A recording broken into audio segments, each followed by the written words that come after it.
forklifts, some of you sit in the operator's seat for 8 hours a day, and some of you jump on a forklift only when you have to move something. Whatever the case, you've probably gotten pretty confident in your skills on this equipment. You know how to work the levers and steer your way around the building.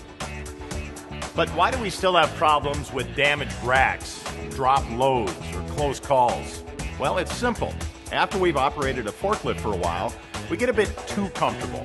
We get into the groove, make assumptions, and take things for granted. We hear stories about an operator who crushes a foot or drives off a dock, and we're glad it didn't happen to us.